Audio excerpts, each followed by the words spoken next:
Chères collaboratrices et chers collaborateurs du groupe Mutuel, bienvenue au premier webinaire Boost en français sur la nutrition et le confinement. On a invité au fait Aurélia Courbaz, qui est une spécialiste en nutrition et qui est aussi un coach de Mediapcheck. Et Aurélia nous a fait un petit programme, elle va nous expliquer plein de choses intéressantes. Et surtout, elle va nous expliquer quel est l'effet de l'insuline sur le corps, comment se produit l'insuline, quels sont les effets du sucre, le mauvais sucre évidemment, quels sont les effets du bon sucre, etc. etc. Au fait, quand on est confiné, on se rend compte que souvent, on a un peu la main longue. C'est-à-dire qu'on commence à manger 2-3 chips, on fait du snack, allez, encore un, c'est pas grave. Oui, je vais bosser encore un peu, je vais les brûler et tout. Mais finalement, on est toujours à la maison. On ne bouge pas vraiment, on n'a pas la gare jusqu'au travail, le bus, descendre, monter. Donc on est un peu dans un environnement où on fait beaucoup moins d'activité physique. Et on a tendance à toujours aller un peu regarder dans le frigidaire ce qu'il y a. Je ne sais pas si c'est quelque chose que vous faites souvent, mais moi ça m'arrive de temps en temps. Donc on va parler de ça surtout. Donc, d'où la thématique nutrition et confinement.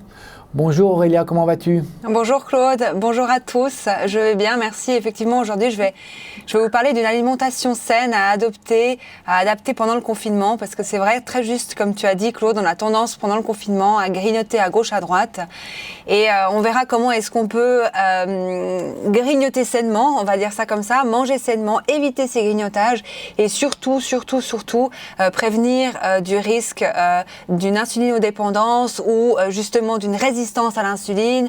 Voilà, c'est ces problèmes qu'on rencontre avec cette maladie du diabète de type 2. Parfait, merci. Donc voilà, Aurélia Courbaz, c'est au fait une nutritionniste. Elle travaille aussi pour Mediapcheck. C'est un coach qui va non seulement essayer de comprendre quels sont les enjeux de votre projet. Moi, j'appelle ça des projets, au fait. Ce n'est pas des problèmes. C'est des projets. Elle va vous aider surtout à avoir une vision réaliste du projet à faire. Souvent, ça m'est aussi arrivé, hein. Ah oui, je veux perdre 15 kilos en 28 jours et demi. Non. Donc, Aurélia va vous dire, c'est pas forcément possible. Par contre, tu vas pouvoir en perdre moins, mais sainement. Et si tu as des micro-objectifs, donc ça c'est la méthodologie CBT, hein. La méthodologie CBT travaille sur le comportement des personnes. Donc, si vous avez des micro-objectifs réalistes et vous alignez les micro-objectifs semaine par semaine, vous verrez qu'à la fin, ça fait quand même un bel objectif. Tu es d'accord, Aurélia? Complètement. Il faut y aller petit, penser petit et surtout ne pas se mettre la pression. Et effectivement, une perte de poids saine se fait sur le long terme. En fait, c'est celle qu'on va pouvoir garder parce qu'on aura créé justement des bonnes habitudes pour atteindre cet objectif-là. Donc, c'est tout à fait juste, Claude. Exactement. Et par rapport au confinement, je pense que là aussi, il faut travailler sur le comportement parce que le fait de faire du snacking, d'aller lorgner dans le frigidaire ou dans l'armoire à pain ou je ne sais pas quoi, ça, c'est aussi le travail sur sa volonté et son comportement. Bien sûr. En fait, moi, je pense que le confinement, il faut en profiter dans le sens où, justement, il faut essayer de remettre tous ces défauts-là à zéro, de travailler dessus et de profiter, justement, d'être à la maison pour prendre plus de temps pour soi, pour mettre le point sur ces petits défauts, hein, parce que qui en fait, engendre à des mauvaises habitudes, des pathologies, des inflammations, etc. Donc c'est vraiment ce qu'on va voir aujourd'hui, c'est quelles sont ces mauvaises habitudes que j'ai et pourquoi je les ai surtout. Pourquoi? Exactement, les comprendre et les modifier. Tout à fait. Voilà, donc quels sont les comportements alimentaires adoptés? Donc je te laisse commencer ce webinaire, au fait. Quels sont les comportements adoptés? Est-ce que tu peux nous en citer Alors, c'est le sujet du webinaire. Alors, je vais commencer justement directement dans le sujet du webinaire, si tu le veux bien. Alors, on va commencer par l'agenda du jour. Donc, ça n'a pas été facile, hein, parce que pour moi, il y en a plusieurs, mais j'ai dû faire ma sélection. J'ai dû privilégier face à cette situation auquel aujourd'hui on est tous face, hein. Donc pour moi, les 6 points primordiaux sont vraiment de comprendre le rôle de l'alimentation dans la forme physique et mentale, de comprendre justement ce que je vous disais avant, pourquoi on a ces comportements alimentaires et comment est-ce qu'on peut les modifier. Le lien entre calories et énergie, tu as très justement dit avant que quand on était confiné, on faisait moins de sport, moins d'activité, en fait moins de mouvement. Donc comprendre un peu la relation entre les deux. J'ai mentionné avant qu'il fallait profiter du confinement pour comprendre certains comportements qu'on avait et j'ai envie de dire de personnaliser son alimentation. On verra ça plus en sujet, mais c'est vraiment de profiter au fait de voir ce confinement comme quelque chose de positif pour personnaliser son alimentation et pour voir ce qui nous convient et ce qui ne nous convient pas. Évidemment qu'on va parler de l'optimisation de l'organisme et de l'immunité pendant le confinement parce que c'est un peu un sujet aujourd'hui qui nous touche tous. Donc je vais vous donner un peu pour moi les nutriments qui sont indispensables à privilégier au quotidien.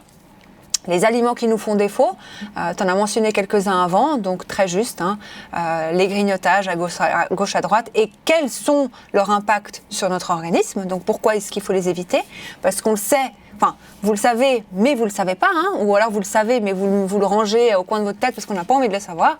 Donc c'est une petite piqûre de rappel aussi. Et puis, je vais finir par les solutions naturelles pour renforcer l'immunité. Aujourd'hui, on est de plus en plus sensible à la nature et aux remèdes naturels que nous offre justement la nature. Voilà, donc ça c'est vraiment les points primordiaux au fait du sujet du webinaire et puis je vais finir quand même par un rappel sur le diabète de type 2. Quel est-il? Quelle est cette pathologie? Comment la prévenir? Voilà, c'est vraiment encore une fois, cette fois une grosse piqûre de rappel. Parfait, on y va alors. On y va. Alors, je vais vous parler d'abord du rôle de l'alimentation dans la forme physique et mentale. Donc, c'est bien connu, la forme physique, elle dépend de la santé mentale. Donc, comment manger, en fait, pour optimiser justement son mental, son cerveau, sa concentration, pour ne pas avoir des sauts d'humeur, comment notre alimentation peut-elle influencer positivement notre situation actuelle au final. Donc, le respect du timing pour moi, c'est un peu mon dada, j'adore ça, parce que pour moi, chaque aliment a sa place dans notre journée et est pensé, au fait, pour la sécrétion de certaines hormones qui vont influencer notre concentration, notre motivation, notre bien-être, notre sommeil. Donc voilà, moi j'aime toujours dire... Premièrement, quelque chose qui est très bateau mais qui est très vrai, c'est manger comme un roi le matin, manger comme un prince à midi et dîner comme un pauvre le soir, c'est juste. C'est le matin qu'on a besoin d'énergie, c'est le matin qui va lancer toute notre journée. Donc c'est à ce moment-là de la journée qu'on a réellement besoin en fait de ce plein d'énergie. Comment on apporte ce plein d'énergie, donc ce plein de motivation, cet entrain, ce boost? C'est en mangeant des protéines. Donc protéines animales le matin. Si pour quelqu'un qui mange végétalien, donc qui mange pas de protéines animales, on va passer aux protéines végétales le matin. Ça peut être des noix, ça peut être des amandes, ça peut être du houmous, pourquoi pas. Et puis pour les personnes qui mangent des produits animaux, on va penser aux œufs, on va penser au jambon, on va penser au fromage, pourquoi pas, au yaourt pour les personnes qui le tolèrent. Mais c'est vraiment en fait cette charge de protéines le matin qui est importante et qui va lancer au fait un peu la machine pour toute la journée. Donc notre motivation et notre boost. Éviter le sucre, alors complètement, tous les aliments sucrés sont à éviter. Donc les céréales qu'on a eu l'habitude de manger quand on était petit, aujourd'hui c'est niet. Ça a été prouvé, l'insuline est beaucoup plus sensible le matin et puis le fait de manger sucré le matin va vous donner X fois dans la journée des coups de barre. Donc c'est pour vous dire. Et puis à force sécrète trop fréquemment notre insuline qui peut poser des problèmes après sur la réception en fait de cette insuline par nos cellules et nous amener un diabète de type 2 à force. Voilà. À midi, comment on mange à midi? On mange normalement, toujours blinder son assiette d'antioxydants. Ces antioxydants, c'est les fruits et c'est les légumes, et c'est surtout les légumes de saison. Donc moitié de l'assiette de légumes de saison, un quart de l'assiette de protéines animales encore. On est dans cette réponse du matin d'énergie, de boost, donc on a besoin de cette énergie animale le matin. Donc le midi, animal, et puis des céréales, un quart de l'assiette, des lots de céréales complète encore parce qu'il va nous amener ces vitamines, ces fibres, ces minéraux qu'on a besoin. Voilà. Après, quand on arrive plus sur la fin de journée, donc moi je parle toujours de 4 repas, parce que la collation pour moi c'est importante.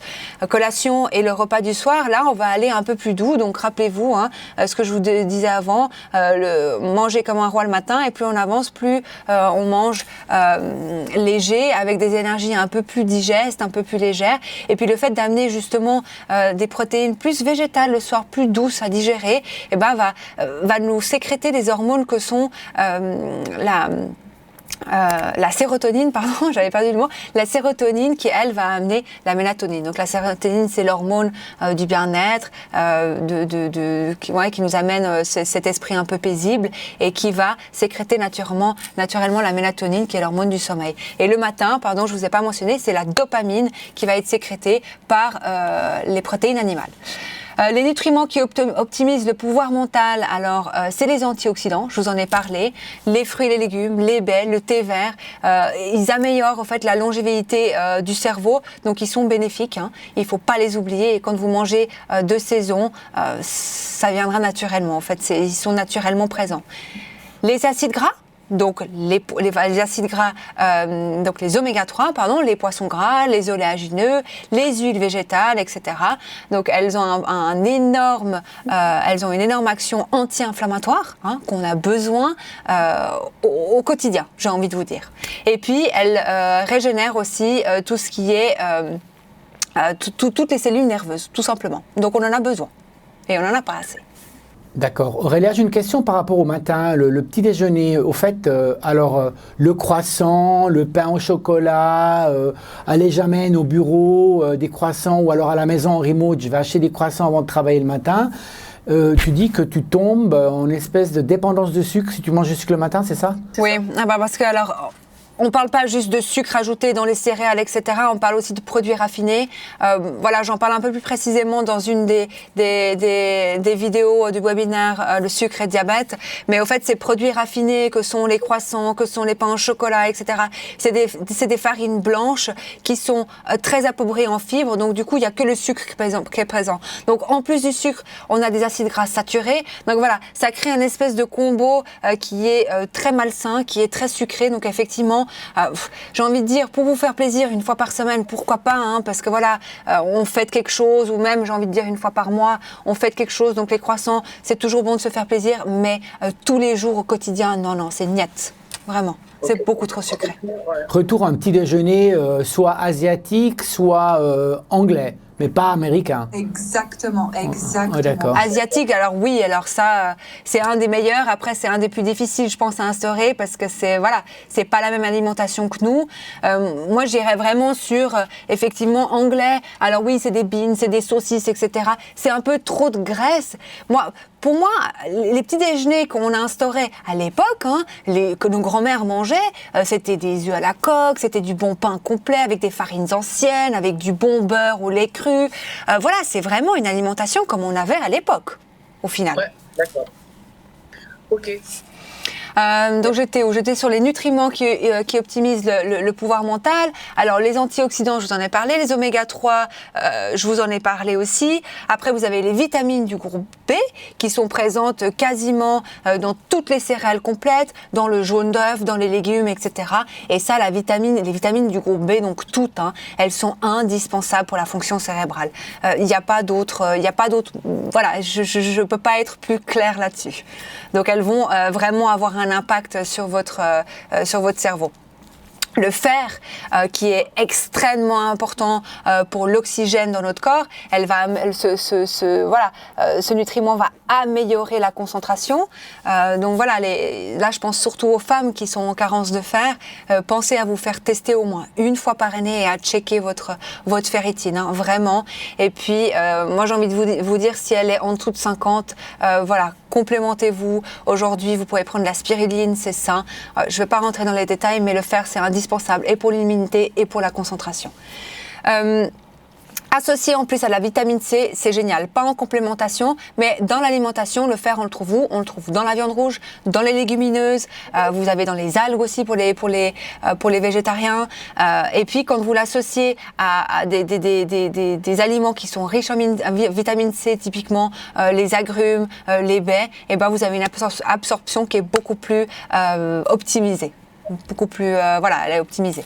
Et la vitamine E, c'est la vitamine antioxydante pure et dure. Hein. C'est celle qu'on trouve quasiment dans tous les légumes verts. Elle est protectrice au fait de nos cellules.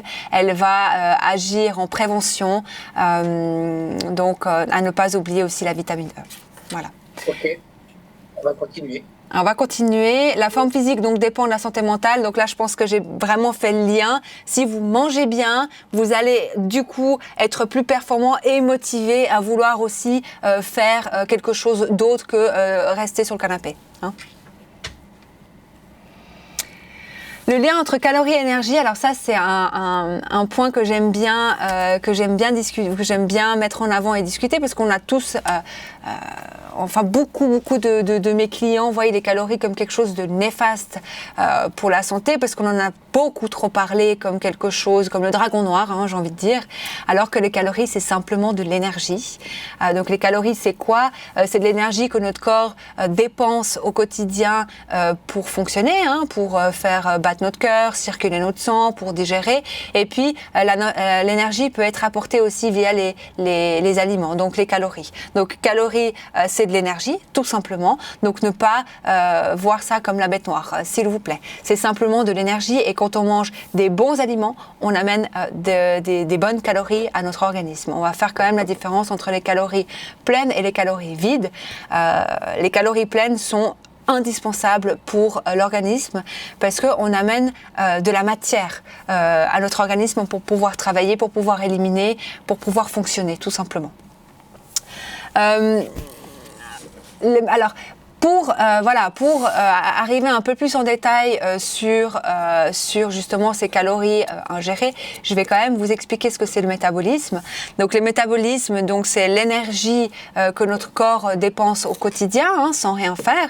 Donc comme j'ai mentionné avant, pour faire circuler le sang, pour faire battre le cœur, pour digérer tout simplement, notre organisme va dépenser de l'énergie, au repos, sans rien faire. Donc quelqu'un qui reste couché pendant une semaine va quand même va dépenser de l'énergie juste pour pouvoir vivre, tout simplement. Et puis vous avez le métabolisme total qui lui va dépendre de l'activité physique. Donc, vous avez des calculs que vous pouvez faire, hein, pour avoir ces métabolismes de base et total. Donc, je vous donne un calcul très rapide. Vous faites votre poids fois 21 pour les femmes et fois 24 pour les hommes, et ça vous donne votre métabolisme de base. Donc, celui que vous avez besoin, celui que vous dépensez pour vivre, tout simplement. Et après, pour avoir un métabolisme total, donc ça prend en compte vraiment votre mode de vie avec l'activité physique. Donc, au travail, et en sport, donc votre activité sportive. Hein. Et là, ça peut varier entre, donc vous faites ce total-là fois 1,4 et ça peut aller jusqu'à 1,8. Ça dépend en fait de votre activité physique. Hein. Il y a des tableaux qui existent pour ça. Je peux vous le partager sur demande si vous désirez. Et c'est important en fait de connaître notre métabolisme total. Pourquoi?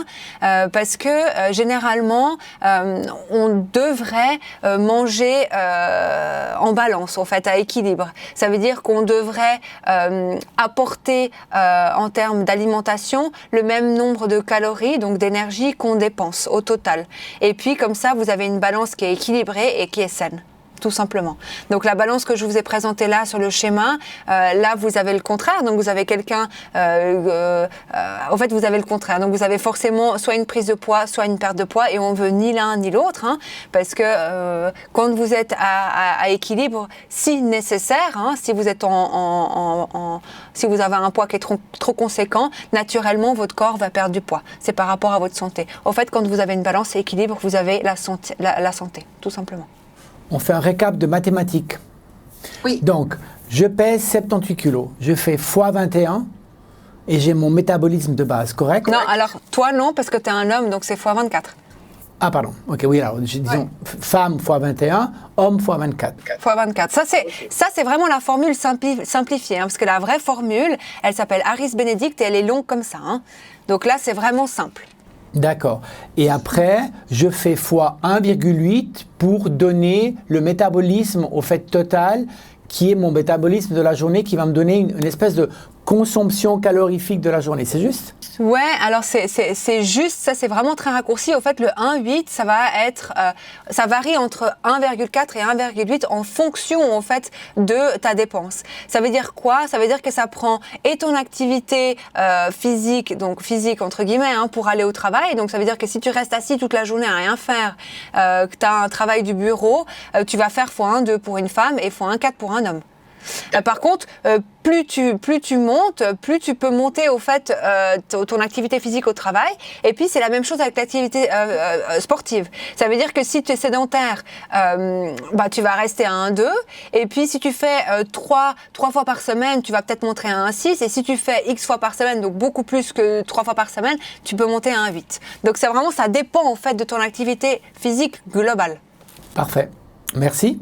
Mais je peux partager le tableau sans autre sur le site de MyDiabCheck, hein, si tu veux. Très volontiers, ouais. Donc voilà, donc c'est vraiment important de différencier ces types de métabolisme. C'est pour ça que j'ai mis un point à chacun son métabolisme, parce que voilà, Claude et moi, on va pas avoir le même métabolisme. Donc moi, des fois, j'ai des clients qui me demandent, mais pourquoi est-ce que mon ami il mange 10 fois plus que moi, il arrive à perdre de poids et pas moi? Vous avez pas le métabolisme, même tout simplement. Donc c'est vraiment, ça dépend vraiment de plusieurs facteurs, hein, donc de l'âge, de l'activité physique. Voilà, ça dépend de plein de choses aussi, ça peut être lié aussi à des pathologies, enfin bref, voilà. Je ne vais pas aller trop dans le détail. Donc idéalement, il faudrait que cette balance d'apport calorique et des dépenses énergétiques, elle soit égale.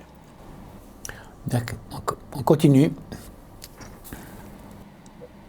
Voilà, alors pendant le confinement, moi c'est un point aussi qui me tient à cœur parce que il faut arrêter de voir toujours ce confinement comme la bête noire et profiter au fait de ce confinement pour juste se recentrer sur soi-même.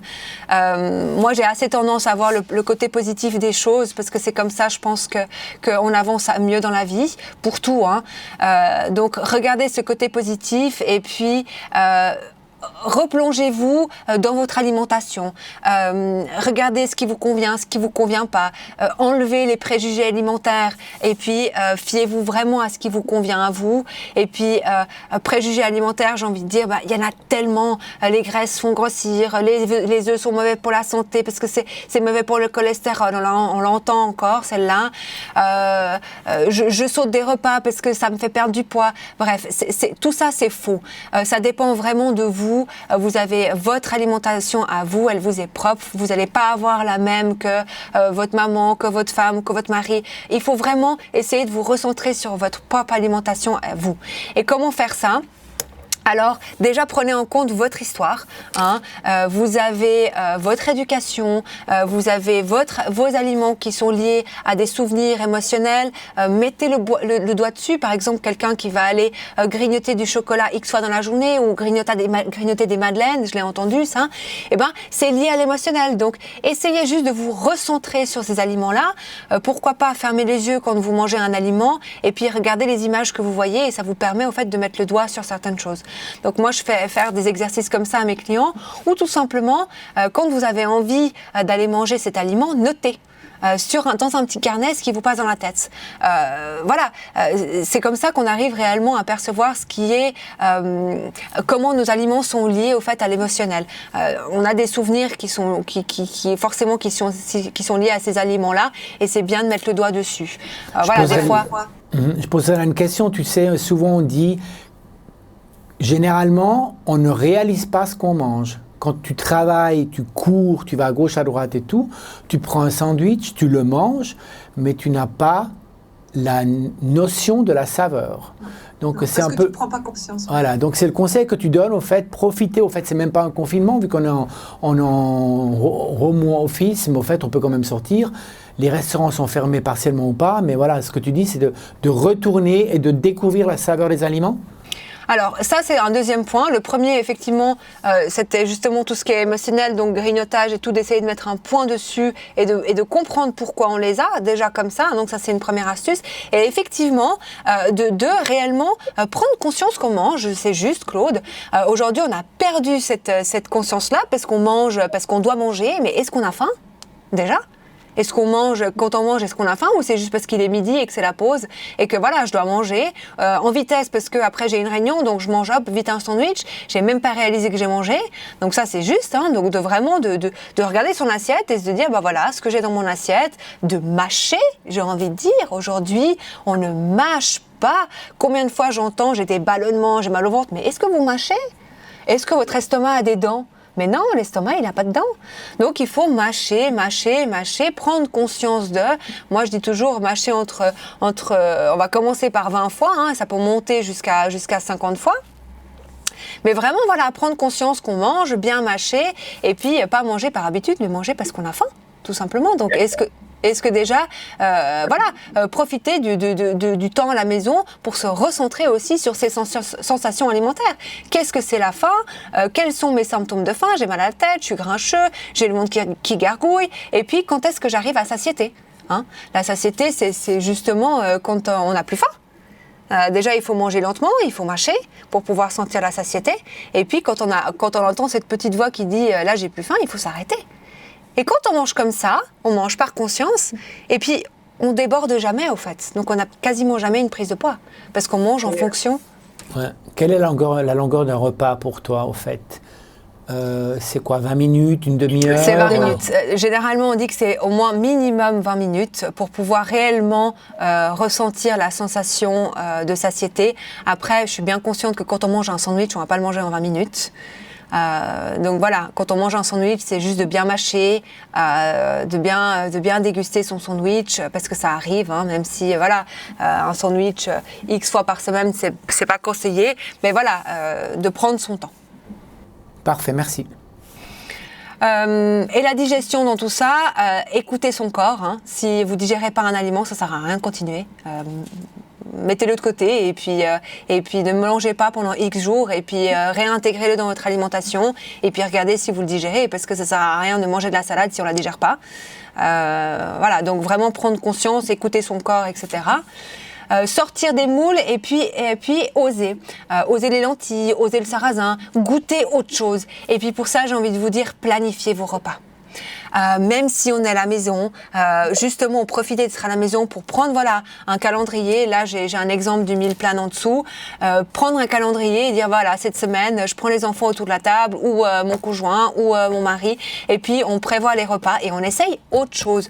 Aujourd'hui il y a plein de ressources mises à disposition pour pouvoir trouver des recettes de saison équilibrées, pour pouvoir essayer le végétarien, pour pouvoir essayer le mexicain, essayer le thaï, pourquoi pas faire des sushis maison. Enfin voilà, mettez la main à la pâte et profitez de goûter autre chose. C'est comme ça que vous arriverez à trouver votre propre alimentation. Parfait, on continue. Alors, optimiser son organisme pour mieux résister au confinement. Alors là, je fais appel aussi quasiment aux mêmes nutriments que je vous ai mentionnés avant. Ça, c'est vraiment pour moi les trois principaux pour vraiment avoir un mental d'acier, pour renforcer son immunité, pour être bien, tout simplement. Donc les antioxydants, je le répète et je n'arrêterai jamais de le répéter, Claude, hein, parce que c'est vraiment la base. C'est ta mission, c'est ta mission. Ah ouais ? Ouais, c'est bien, c'est bien. C'est les fruits et les légumes de saison et surtout les légumes. Hier encore, je parlais avec quelqu'un qui m'a cité des nouilles comme des légumes. Donc franchement, voilà. Mettez des légumes dans votre assiette, prenez un calendrier, choisissez 2-3 légumes de saison et puis blindez votre assiette de légumes et de couleurs. Plus il y a de couleurs, plus il y a d'antioxydants.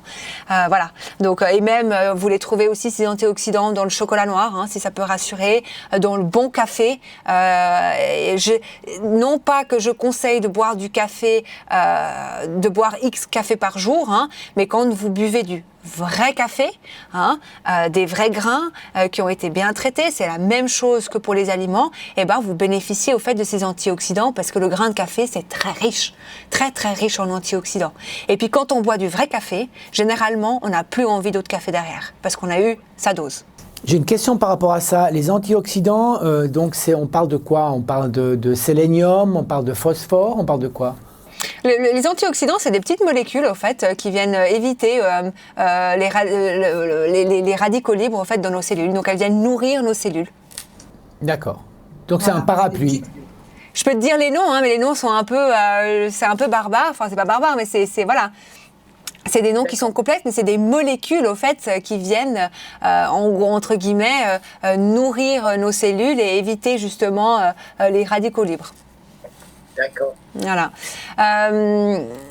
Et puis, est-ce que antioxydants, si je prends l'image comme source, hein, pensez aux épices aussi qui sont très riches en antioxydants.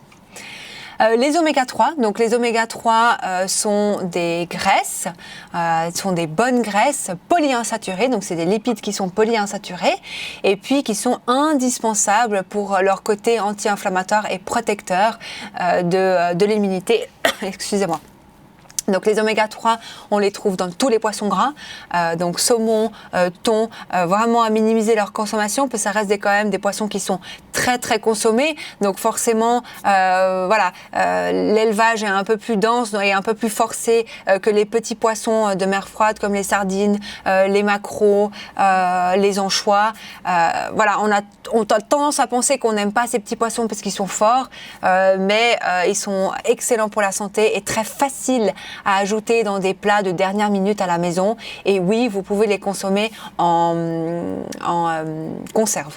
Quand ils sont dans des conserves avec des bonnes huiles, d'huile d'olive notamment, avec des piments, allez-y sans autre, c'est facile à ajouter et c'est le seul d'ailleurs aliment que je permets en conserve. En plus des poissons, vous avez les bonnes huiles, donc les huiles végétales riches en oméga 3, que sont l'huile de lin, l'huile de cameline, l'huile de noix. Et ça, c'est vraiment des sources qui sont faciles à ajouter dans les salades. Hein. Donc 2 cuillères à soupe par jour, allez-y. Il ne faut pas avoir peur des graisses. Hein. Comme on l'entendait, comme je vous disais avant, c'est un préjugé qui est faux. Ce n'est pas les graisses qui font prendre du poids, c'est les sucres qui font prendre du poids. Et les protéines, elles vont, comme on a vu en début du webinaire, elles amènent la motivation, donc de l'énergie, et puis elles amènent surtout la satiété entre les repas, et elles sont hyper importantes pour la construction de notre organisme. Quand on mange une protéine, on va permettre à notre corps de fabriquer lui-même ces protéines. Donc c'est hyper, très, très, très important.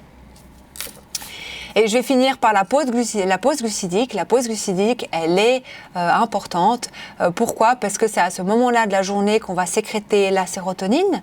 Rappelez-vous, c'est l'hormone du bien-être, du bonheur. Elle amène un esprit paisible. Et puis la sérotonine, elle, va naturellement sécréter la mélatonine, donc qui est l'hormone du sommeil. Et quand je parle d'une pause glucidique, je parle de fruits, de légumes, de compotes, par exemple, avec de la cannelle, une banane avec un carré de chocolat noir, voilà. Ça, c'est le 4 heures. Oui, pardon, c'est le 4 heures, c'est entre 16 et 17 heures, tout à fait. Ok, donc c'est entre 16 et 17 heures, je peux manger du chocolat noir. Noir, oui. Oui. Ok. Du chocolat, des compotes, des fruits. Maintenant, voilà, une fois par semaine, si vous avez fait un gâteau aux fruits maison, pourquoi pas, mais il faut que ça reste, voilà, encore une fois, on va parler de conscience, il faut que ça reste un aliment que vous avez de 1, cuisiné maison, de 2, que vous mangez en pleine conscience, et puis, voilà, c'est important aussi de se faire plaisir avec ce genre d'aliments-là, mais la plupart, le reste du temps, vraiment, restez simple et restez nature, des fruits, des légumes de saison, et puis, voilà, compote, fruits avec une pointe de citron, pourquoi pas, mettez de la cannelle parce que du coup c'est une épice, donc on va essayer de combler un peu les trois, et pourquoi pas voilà, rajouter la petite dose d'oméga 3 et de protéines comme mentionné dans le webinaire avec des noix, hein, parce que les noix c'est des protéines végétales et c'est des oméga 3. Très bien, on continue. Voilà. Les aliments qui nous font défaut, alors je ne vais pas faire la maîtresse d'école avec un stylo rouge, mais on le sait bien, les aliments raffinés, donc les produits industriels, les sucres raffinés, sont en présence de particules qui sont nocives pour la santé, de 1, parce que c'est des produits chimiques, donc les conservateurs, ils ne sont pas nécessaires, notre organisme ne les connaît pas, nos cellules ne savent pas quoi en faire, et généralement ça va modifier la réponse cellulaire, donc l'échange entre les cellules, et puis à force, j'aime pas vraiment parler de ça, mais ça amène effectivement sur des pathologies qui peuvent être graves.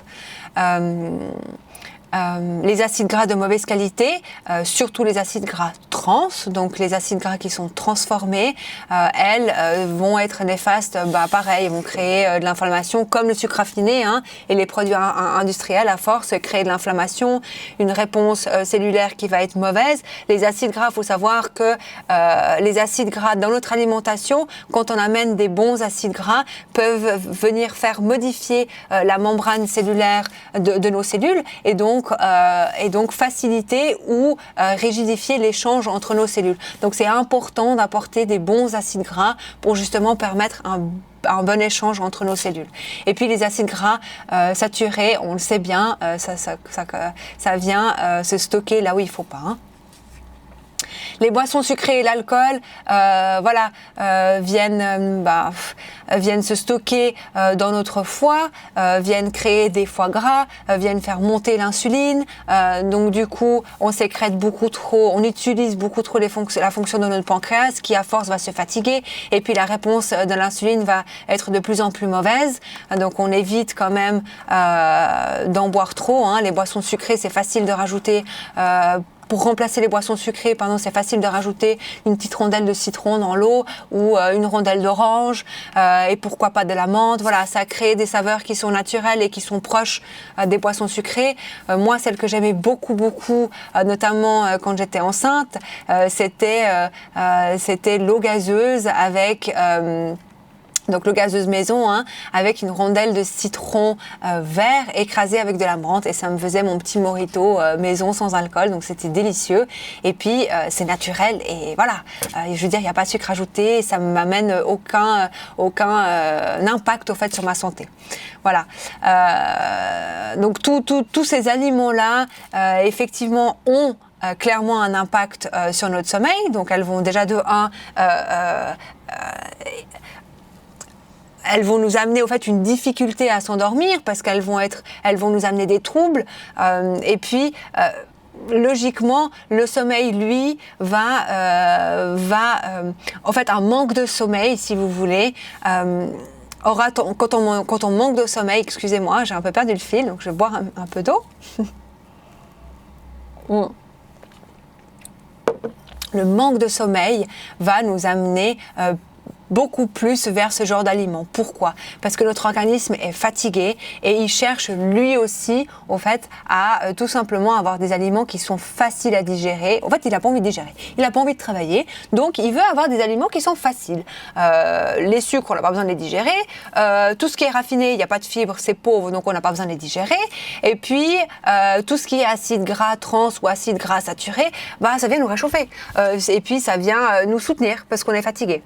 Donc, pensez à ça. Le sommeil, le manque de sommeil, lui, aura tendance justement à nous orienter vers ce genre d'aliments. Donc, en résumé, plus vous dormez, plus vous aurez de bons réflexes alimentaires.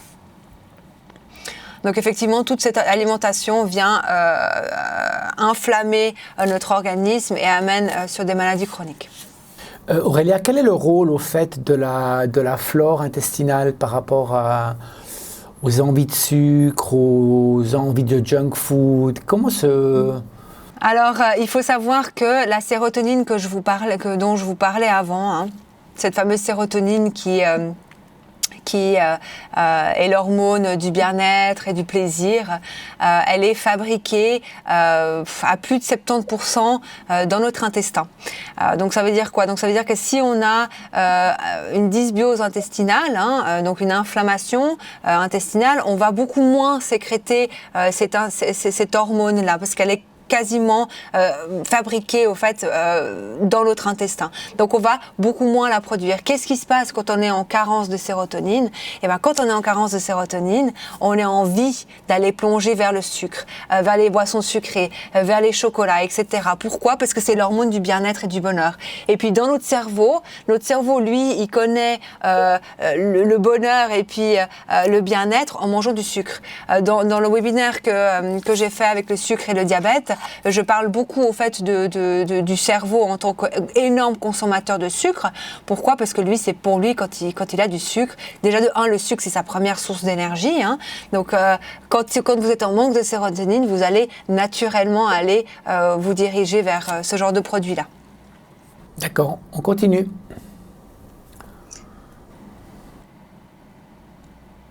Voilà, donc les solutions naturelles pour renforcer son immunité. Donc là, effectivement, je parle de la santé intestinale, Claude. Pourquoi? Parce que en plus effectivement de la sérotonine, notre intestin, lui, notre intestin est en présence de milliards et de milliards de bactéries. On en parle très très très souvent aujourd'hui. Ces bactéries-là, elles influencent notre alimentation. Ça veut dire quoi? Ça veut dire que plus on va manger du junk, plus nos bactéries vont réclamer ce genre d'alimentation. Plus on mange bien, plus nos bactéries vont aller vers ce genre d'aliments-là. Pourquoi? Parce que quand on mange pas bien, quand on mange des aliments qui sont, voilà, je l'ai dit avant, du junk food, on va créer des mauvaises bactéries dans notre intestin qui, elles, vont appeler au fait, ce genre d'alimentation. Il faut avoir une bonne flore intestinale, que ce soit pour notre immunité, déjà de 1, ça c'est indispensable. L'immunité, elle est fabriquée dans l'intestin par ces bactéries-là. Aujourd'hui, quand on soigne quelqu'un quand on rehausse l'immunité de quelqu'un, on pense toujours aux bactéries de l'intestin parce que c'est là qu'est fabriquée aussi l'immunité. On oublie ou on ne le sait pas. Aujourd'hui, on en parle de plus en plus, mais quelqu'un qui va avoir des allergies, on va tout de suite penser à la flore intestinale. Quelqu'un qui a une baisse d'immunité, on va aussi retravailler sur la flore intestinale, sur ces bactéries-là, justement, sur des terrains. Donc, veillez à votre santé intestinale. Comment on fait ça? On va privilégier des prébiotiques et des probiotiques. Donc, les prébiotiques, c'est quoi? Les prébiotiques, c'est des aliments qui viennent nourrir ces bactéries intestinales. Vous avez l'ail, vous avez l'oignon, vous avez le poireau, vous avez l'artichaut. Tout ça, c'est des prébiotiques. Donc, c'est des aliments pour certains... qui vont avoir une réaction un peu bruyante dans l'intestin. Ça veut juste dire que vos bactéries, elles sont en train de se nourrir et qu'elles sont en train de danser. Moi, j'aime bien dire ça comme ça. Pour les personnes qui ne supportent pas, alors dans ces cas-là, on va penser aux probiotiques. Les probiotiques, c'est quoi? Ça, c'est des bactéries qu'on vient implanter dans l'intestin. Donc, elles peuvent venir soit d'alimentation, on va penser au kéfir, on va penser aux légumes lacto-fermentés, on va penser aux yaourts, la recette de la grand-mère, mais aujourd'hui, quand vous voyez les yaourts industriels où c'est marqué probiotiques dessus, c'est plus marketing qu'autre chose. Privilégiez les ferments lactiques maison, donc faites vos yaourts maison. Et puis, c'est comme ça qu'on va vraiment commencer à s'occuper de la flore intestinale. Quand on parle de prébiotiques, on parle aussi beaucoup de fibres. J'y reviens encore à ces fibres. Elles viennent nourrir la flore intestinale, ces fibres. D'accord. Merci. Une autre solution naturelle pour renforcer l'immunité, c'est les plantes et les épices. La cannelle, le gingembre, l'ail. Vous avez aussi... Claude, t'en connais, toi? Les plantes et épices qui me font du bien. Des épices déjà, parce que là on est un peu sur les épices. Oui, mais moi du thym, mais pour moi, par exemple, le curcuma, c'est une épice. Moi, je l'utilise. C'est la meilleure épice au fait pour votre immunité. Voilà. Donc n'hésitez pas à en mettre partout. Elle a une action anti-inflammatoire, hépatoprotectrice, voilà. Et puis je pense à la cannelle, surtout la cannelle, parce qu'elle est très riche en antioxydants et elle a une action hypoglycémiante. Hein. Donc pour les personnes à risque de diabète de type 2, pensez à mettre de la cannelle partout et surtout dans le café, parce que c'est délicieux et que ça vient faire baisser la glycémie. À la place du sucre, juste. Exactement, exactement. D'accord. Et puis, les plantes, je pense au romarin pour le foie, je vais penser à la menthe pour la digestion, je vais penser, pourquoi pas, à l'origan. Et puis à la coriandre, moi j'adore la coriandre, c'est la plante la plus riche, la plus protectrice. Au fait, elle est vraiment connue pour être la plante la plus protectrice. Mettez-en partout si vous l'aimez. De toute façon, la coriandre, c'est soit on l'aime, soit on l'aime pas. Hein. Donc voilà. Pensez au sommeil et la relaxation. C'est évident aujourd'hui que le sommeil a un énorme impact sur l'immunité. On le sait. Donc dormez. Hein. Maintenant que vous savez que votre sommeil va aussi avoir un impact sur votre comportement alimentaire, vous savez quoi faire. On dit, hein, c'est une moyenne de 8 heures par nuit. C'est vrai, c'est 8 heures par nuit, donc dormez. Ou alors, si vous n'avez pas ces 8 heures, essayez de faire une sieste. Le sommeil, c'est réparateur. C'est la nuit hein, que notre organisme se répare. Donc pensez à aller au lit entre 22h30 et 23h, en sachant que c'est à 23h que le foie commence à faire son travail au fait de détox. Donc généralement, c'est quand même conseillé de se coucher avant. Et je le répète encore, pensez toujours que c'est la nuit que votre corps se répare. Là, je suis pas sûr que tout le monde y arrive. Hein. Ouais, mais il faut. En fait, ça passe par des choses toutes simples. Hein, j'ai envie de dire, l'immunité, il faut pas se casser la tête. Hein. Pas besoin d'aller en pharmacie pour chercher 15 trucs. Ça commence déjà dans l'assiette et par le sommeil. D'accord. Et la relaxation, aujourd'hui, on est tous très stressés. Que ce soit par la situation actuelle ou par notre vie qu'on vit à 200 à l'heure, avec le travail, avec les enfants, etc. Le stress, ça vient, j'ai envie d'utiliser ce terme, excuse-moi hein, si c'est pas un bon terme, ça vient nous bouffer. Il n'y a pas d'autre terme. Le stress, ça fait monter, ça génère au fait l'hormone du stress qui s'appelle la cortisol, qui elle va faire monter au fait la glycémie, donc le taux de sucre dans le sang. Et puis le stress, c'est du poison. Ça tue nos cellules. Voilà. Donc comment pallier au stress j'ai envie de vous dire une chose très bête et que je conseille de plus en plus et qui marche, hein, c'est faites par exemple 10 minutes de méditation par jour. Pensez à vous relaxer, prenez un bain, passez un peu de temps avec vos enfants. Voilà, ça passe par ça, la relaxation. Et puis, j'avais envie de parler du vitamine D et du zinc parce que pour moi, avec les autres nutriments que je vous ai donnés avant, c'est vraiment des énormes soutiens de l'immunité. Donc voilà, pensez à une complémentation en vitamine D. Je suis pas hyper complément, mais aujourd'hui, on n'en trouve pas beaucoup dans l'alimentation. Dans le jaune d'œuf, oui, pourquoi pas, mais je pense que 99% de la population est carencée en vitamine D. Donc, pensez à faire des, 2-3 cures par année, de 3 mois de vitamine D, à vous et à vos enfants. Et puis, le zinc, c'est un énorme soutien de l'immunité et du foie et de l'intestin. Donc, pensez au zinc. L'aliment le plus riche en zinc, c'est les huîtres. Donc voilà, si vous aimez les huîtres, faites-vous plaisir. Sinon, pensez aussi à une complémentation. Mais le zinc... Au fait, le rôle est aussi d'équilibrer un peu les plaquettes du sang. Moi, j'ai entendu ça, c'est pas vrai, ça? Oui, c'est possible, oui. Il y a aussi cette fonction-là. Mais là, vraiment, je parle vraiment de l'immunité, donc c'est juste, Claude. Mais pensez vraiment au zinc aussi pour cette fonction-là. D'accord. On continue. Dernier point, le diabète de type 2. Alors, le diabète de type 2, c'est vraiment une maladie qui est silencieuse, qui est indolore, donc on ne la sent pas, on ne la dépiste malheureusement pas assez rapidement. Donc, n'hésitez pas à aller vous faire doser la glycémie pour voir où vous en êtes et puis écoutez votre corps parce que votre corps, il vous envoie des symptômes. Donc, la soif, la fatigue, des sueurs, pourquoi pas des étourdissements. Enfin, pourquoi pas non, il y a aussi des étourdissements. Voilà. Pensez quand même à, si vous avez ces symptômes-là, allez vous faire tester une prise de sang. Généralement, c'est une fois par année. Vous demandez la totale et au moins vous êtes sûr de...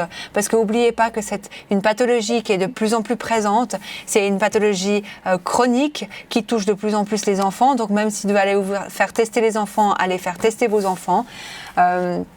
Les risques sur la santé sont graves. Je veux dire, augmentation du cholestérol, un foie gras, donc voilà, des maux de digestion, vous n'avez pas faim, vous pouvez avoir une stéatose hépatique. Enfin voilà, ça peut toucher vraiment plusieurs pôles en même temps et ça peut être très très grave. Comment prévenir et guérir? Une bonne alimentation, une relaxation, manger simplement, des produits qui sont proches de la nature, qui sont bruts, qui sont complets. Relaxez-vous, faites du sport, je pense que je l'ai déjà dit, mais je le redis encore. Et puis, voilà, restez simple dans votre alimentation. Et puis, et pensez justement à tout ce que je vous ai dit pendant tout le webinaire avec vos comportements alimentaires. Donc, si tu veux, par rapport au confinement, Aurélia, il faut juste faire cuisiner soi-même, cuisiner des aliments qui sont simples, utiliser un peu le temps qu'on a à la maison aussi pour travailler, peut-être avoir derrière soi quelque chose qui est à cuire. Oui, tout à fait. Réapprendre la cuisine, en fait. Il faut réapprendre la cuisine, mettre la main à la pâte, ne pas hésiter justement à toucher les aliments, à goûter autre chose, et puis à faire participer toute la famille, j'ai envie de dire. Vraiment. Voilà, Aurélia, c'était un plaisir. On va d'ailleurs, Aurélia, tu sais qu'on va couper cette vidéo, la travailler, et après on va l'éditer. Et elle sera aussi présente sur nos sites et sur nos chaînes médias sociaux. Voilà. Merci Aurélia, c'était super. Merci Claude, merci à tous pour votre attention et j'espère que vous allez réussir à appliquer tous les conseils que je vous ai donnés et je me ferai un plaisir de vous coacher, donc n'hésitez pas à me contacter effectivement sur la plateforme de MyDiabCheck. Au revoir. Au revoir, à bientôt. merci. Au revoir, merci.